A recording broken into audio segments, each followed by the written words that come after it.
Et yo, t'es très content de vous retrouver les gars pour parler d'une vidéo rumeur de Mercato les amis. Et oui, je reprends enfin cette longue série les gars de rumeurs de Mercato les amis. On commence ce soir les amis par l'Olympique Lyonnais les gars, mon club de cœur, vous connaissez, je suis un grand fan de Lyon. Il fallait bien que je commence par mon club de cœur. Et on continuera les gars dans la semaine ou dans les jours à venir par Paris, Rennes, Nice, PSG, etc. Bref, on va faire toute la Ligue les amis. Et du coup ce soir comme j'ai dit, on se retrouve pour parler les gars des rumeurs du Mercato, que ce soit des départs, des arrivées, des prêts entrants, sortants, des joueurs vendus, bref, on va parler de tous les amis, ce qui se passe à l'OL actuellement les amis. Et oui, ça bouge pas mal les amis, que ce soit pour Pierre Sage, pour le club des entrants, bref. On va commencer les gars par parler de Pierre Sage, qui est arrivé à la tête de Lyon les gars, à la mi-octobre je dirais les amis, non, peut-être novembre, je sais plus trop quand il arrive les amis. Mais depuis qu'il est arrivé à la tête de l'OL les amis, l'OL a relevé la tête, l'OL va beaucoup mieux. Là, il est actuellement dans l'attente de savoir s'il va continuer avec l'OL ou non. En tout cas, si je dois donner mon pur ressenti, il faut absolument que ce coach continue à la tête de l'OL. Même si pour l'instant il n'est pas encore provisoirement coach et que je crois que chaque match que Lyon joue, on paye des amendes de 15 000 je crois. Ça fera 485 000 euros à la fin de l'année s'il reste jusqu'à la fin de l'année. Pour l'instant, c'est pas encore le cas. Pour l'instant, Textor est favorable à ce qu'il reste pour moi aussi. Après, donnez-moi votre ressenti dans les commentaires, ça m'intéresse, amis, parce que pour moi, Pierre Sage est vraiment quelqu'un qui a permis à l'OL de relever la tête, les gars. 3 victoires sur 3 derniers matchs, les gars, c'était pas arrivé depuis oula longtemps. Et du coup, voilà pour Pierre Sage. Maintenant, on passe les gars au croustillant. On va parler les gars des rumeurs d'arrivée. Donc vous voyez bien, je baisse les yeux parce que les gars, j'ai pensé à prendre les petites notes amis. Il y a beaucoup de choses à dire. Il y a beaucoup de choses à dire les gars. Donc je m'excuse d'avance si la vidéo va être trop longue ou pas. Il y aura du montage, ne t'inquiète pas, je vais quand même animer ça proprement. Et voilà. On commence les gars par les rumeurs d'arrivée. Comme vous le savez les gars, Lucas Perry et Adrielson qui sont actuellement à Botafogo devraient venir à Lyon. On parle d'un transfert aux environs des 20 millions. Et on sait qu'il y aura...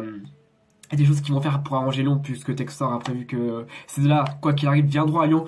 Alors, d'après ce que j'ai entendu, Perry et Adrielson viendraient à Lyon pour sûr. Mais si j'ai bien compris, Lucas Perry viendrait seulement à la fin de la saison et Adrielson viendrait au mercato hivernal. Donc c'est un peu bizarre. Voilà, on sait qu'ils viendront pour 20 millions, je sais pas plus. Et je vous tiendrai au courant les gars dans les communautés, dans les sondages, bref, je vous tiendrai au courant pour ceux-là. En tout cas, Lucas Perry est un gardien. Qui vient pour concurrencer Lopez. Je connais pas son niveau, je peux pas vous en dire plus, voilà. À ce qui paraît, c'est le meilleur gardien de Botafogo et meilleur gardien, à ce qui paraît, qui est actuellement dans la Ligue du Brésil. Donc on verra bien ce que ça peut apporter. Hein. Si ça peut apporter une concurrence à Lopez, je ne dis pas non. Je ne dis pas non. Adrielson, défenseur central, qui vient pour suppléer, remplacer ou dépasser Lovren. Je connais pas ce qu'il vaut. À ce qui paraît, il a le meilleur taux, enfin meilleur ratio de tacle en ligue brésilienne. Donc écoute, franchement, s'il peut pallier à Lovren, franchement, je prends avec plaisir. De toute façon, il fallait un défenseur. Il fallait un DC. Et à ce qui paraît, de ce qu'on me l'a dit, c'est un excellent joueur. Je prends. Voilà. Voilà pour Lucas Perry et Adrielson les gars, c'était les deux plus grosses pistes qui revenaient. Et là par contre on va rentrer les gars dans du très lourd. Et oui les gars, la première piste mercato qui a été évaluée par John Textor, c'est Clément Lenglet, un défenseur central qui était à Barcelone autant pour moi, qui était au Barça du coup, et qui a été prêté à Aston Villa, l'équipe d'Unai Emery les gars, mais qui ne joue pas, ou presque pas, il doit avoir quoi, pas beaucoup de temps de jeu. Du coup, le Barça envisage de casser son prêt à Aston Villa, pour qu'il retourne au Barça et il serait d'avis de le reprêter tout de suite dans la foulée. Et Lyon s'est positionné dessus les gars. Alors un transfert ou un prêt, c'est l'un des deux. En tout cas les gars, j'ai été voir, il a une valeur marchande de 8 millions. Donc ça peut être un coup à faire, surtout qu'il est pas mauvais mais il est pas nul, il est dans la moyenne, c'est un joueur de base, hein, on va pas se le cacher. Mais ça peut toujours faire le taf à la place de Ketakar quand il sort, ou à la place de Lovren, ça peut toujours faire le taf. Clément Lenglet, il est à Nancy, j'habite à côté de Nancy donc franchement je connais, et franchement c'est un profil qui m'intéresse donc je dis pas non, voilà. Ensuite, deuxième piste mercato les amis, Youssouf Sarri. Alors c'est un joueur qui joue ailier droit, ailier gauche et buteur. Mais le plus souvent les gars, il a plus souvent joué sur le côté droit. Donc voilà, je connais rien du tout sur lui. Je me suis informé les gars, je vais vous mettre des trucs à l'image pour que vous voyez plus sur lui. Je peux pas vous parler plus de lui, je le connais pas. Je sais que c'est une piste qui est revenue les gars dans l'OL les amis. C'est un défenseur droit, c'est un attaquant droit pardon. Il a une valeur marchande de 6,5 millions. Pourquoi pas pour suppléer Douaba ou Morera ou Cherki ou je sais pas. Mais en tout cas, il revient souvent dans les pistes que j'ai regardées. Et du coup, voilà, Youssouf Sarri est dans les pistes pour l'OL. Voilà pour Youssouf Sarri. On enchaîne les gars avec le plus croustillant les gars des pistes de mercato de Lyon. Et franchement pour moi les gars c'est la meilleure piste mercato de l'OL pour ce mercato. Franchement si on fait ce coup en or, les amis. Je peux vous garantir que Lyon, quoi qu'il arrive, avec ce joueur-là dans son effectif, ne finira pas relégable. Quoi qu'il arrive. Madame et messieurs, je vous demande les gars d'applaudir Saïd Benrahma, actuellement à West Ham. Franchement les amis, je surkiffe ce joueur. Il a une palette technique incroyable. Alors moi, je vais être avec vous, je regarde pas tout ce qui passe à West Ham en ce moment les gars. Mais là, le pic de sa carrière où je l'ai connu les gars, Saïd Benrahma, c'était quand il était à Brentford. Quand il était à Brentford, les amis, je surkiffais ce joueur. Il est incroyable techniquement. Il est international algérien. Il est trop fort. Il est trop fort. Les gars, franchement, on prend ce joueur-là dans l'équipe. Il peut jouer en 10, et les droits, et les gauches, et buteur. Il joue plus, les gars, normalement sur le côté droit, sur le côté gauche. Mais il peut jouer aussi en 10, les gars. C'est un peu un profil à la Jess Lingard, pardon. Lingard, hein, pas Bellingham. Lingard. Mais du coup, voilà. Quoi qu'il arrive, si Lyon fait ce coup en or, les gars, ça sera déjà beaucoup. Alors, un prêt, je ne pense pas. Je pense que Lyon veut l'acheter définitivement. Et j'étais voir, les gars, sa valeur marchande, ça serait plus 22 millions.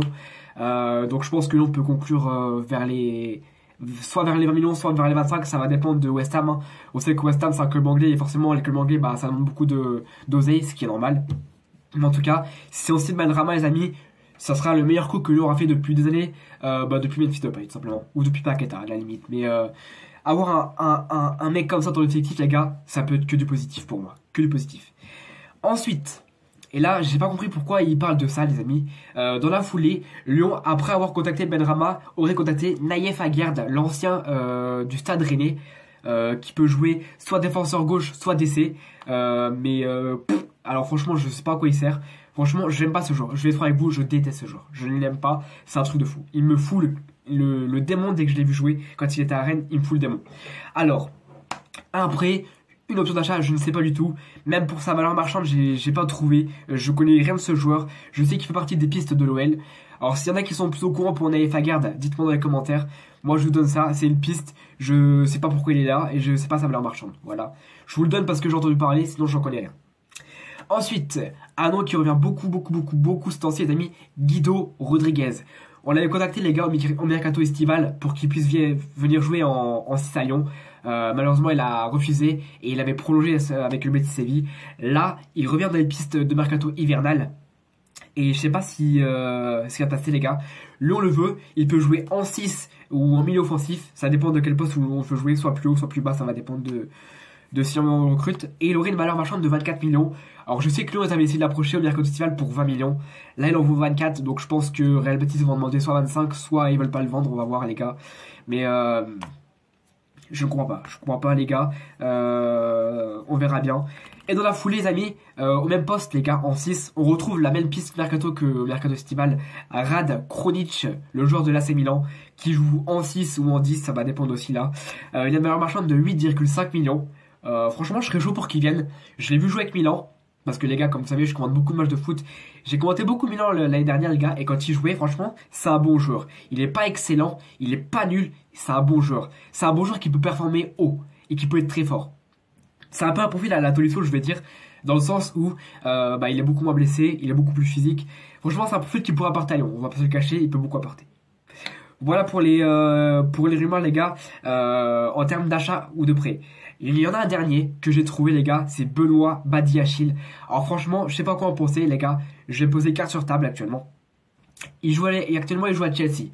Il a été acheté à l'AS Monaco et il joue pas du tout à Chelsea. Les gars, j'ai été voir, il doit faire quoi? Il doit faire des fins de match à entrer. En tout cas, quand j'ai regardé Chelsea, il a jamais commencé titulaire.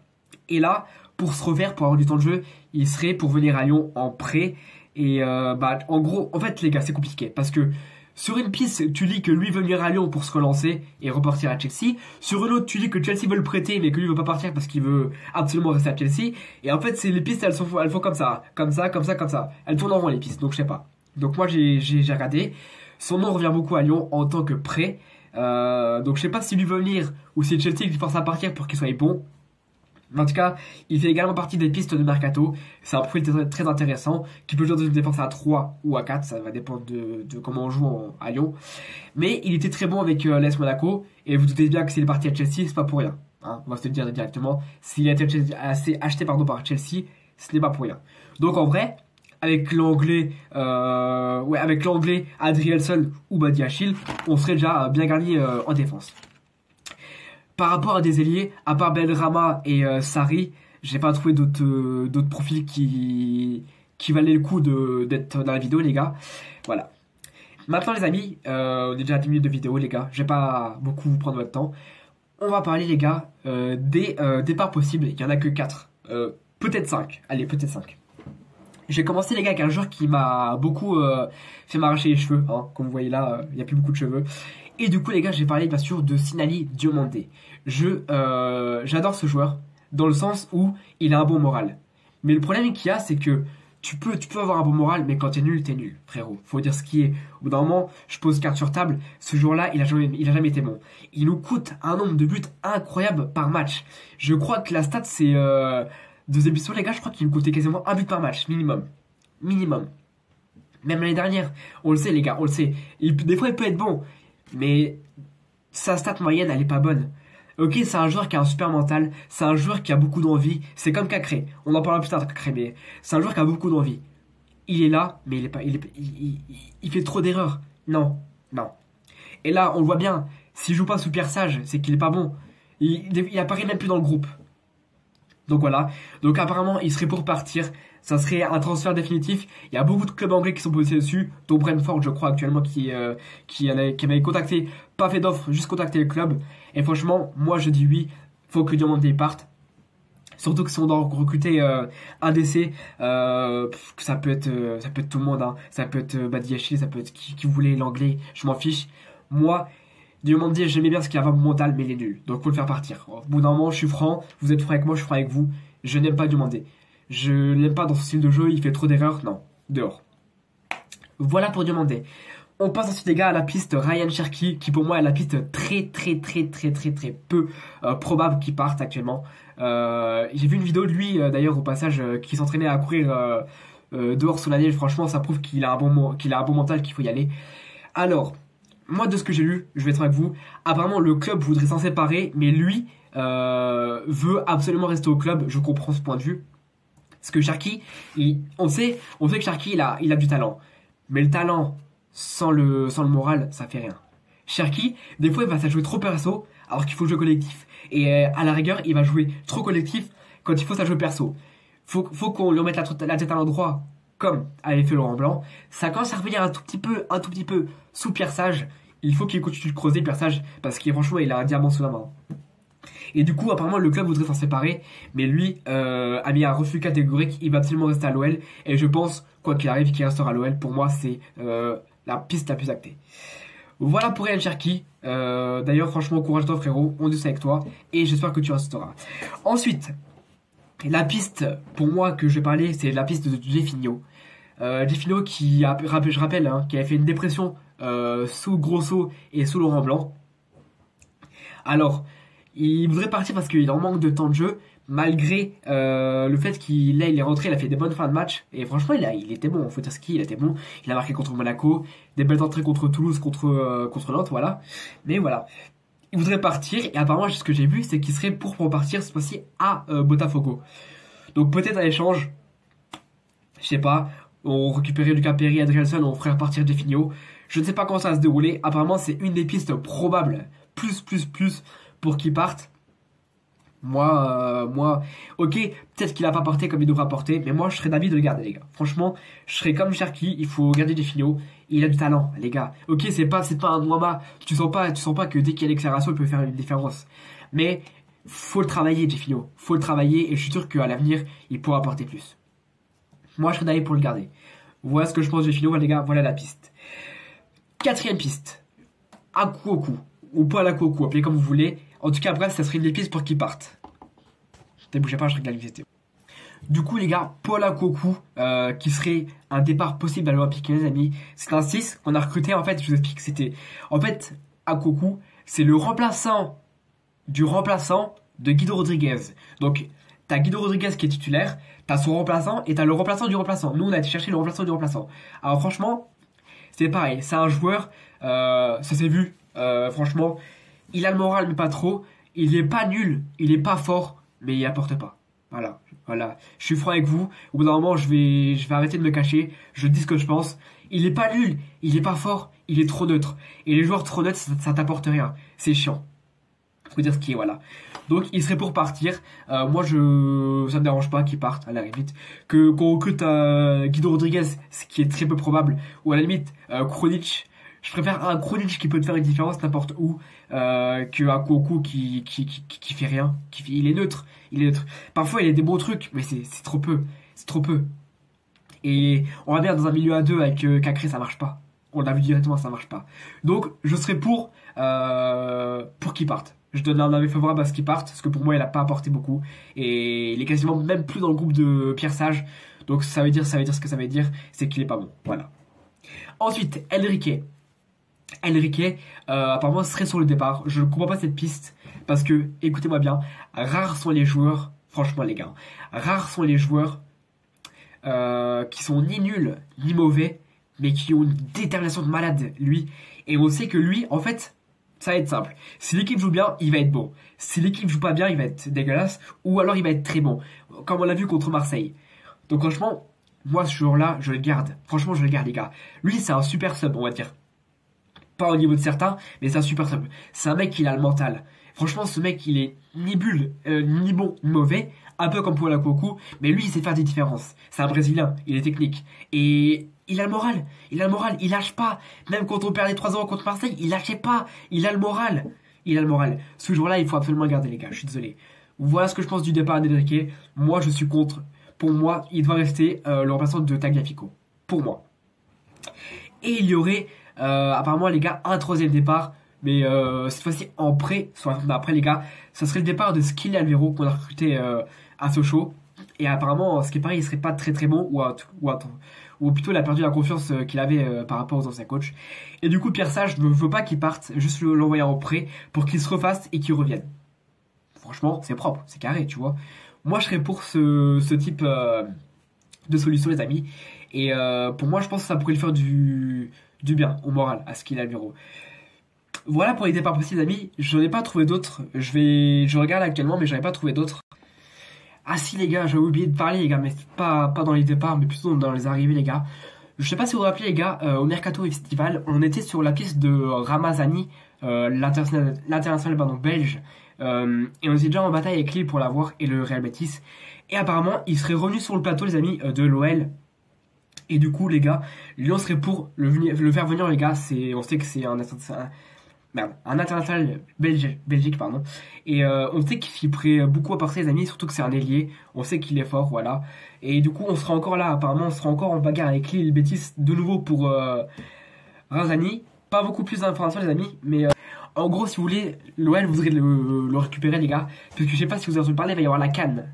Là, en ce début d'année, il va y avoir la CAN 2023 ou 2024, je sais plus trop. Et du coup, apparemment, Noama va partir à la CAN, donc on va perdre Noama, ce qui est dommage. Et du coup, l'OL voudrait recruter lui, là, donc Largi Ramazani, pour pallier au départ de Noama, les gars, le temps qu'il a la CAN.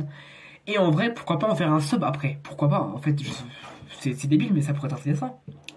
Avoir un remplaçant, les gars, comme Ramazani, qui est un très jeune talent belge, international, en plus, qui plus est. Donc franchement, pourquoi pas? Pourquoi pas? Bref, les amis, je pense avoir fait le tour de ce que je vais tout vous dire, que ça soit les arrivées, les départs, les prix, etc. Voilà. J'ai fait le tour. J'espère que cette premier épisode, les gars, de Rumeur de Mercato hivernal vous aura plu. N'hésitez pas à me dire ce que vous en pensez, les amis. C'est très important, les gars. Je lis tous vos commentaires. Ça peut être très intéressant de débattre avec vous dans les commentaires. Je vous laisse là. Si cette vidéo sortira pas avant le 24, je vous souhaite de bonnes fêtes, passez un bon réveillon, un bon Noël et de bonnes fêtes de Nouvel An. Nous on se retrouvera, les gars, très prochainement, les gars, pour commenter un match. Je sais pas lequel, je vous tiendrai informé dans l'onglet communauté. Voilà, restez actifs, pardon. Passez de bonnes fêtes, c'était Rock, tchuss, et surtout, les gars, passez un excellent Noël auprès de votre famille, les gars, stay rock.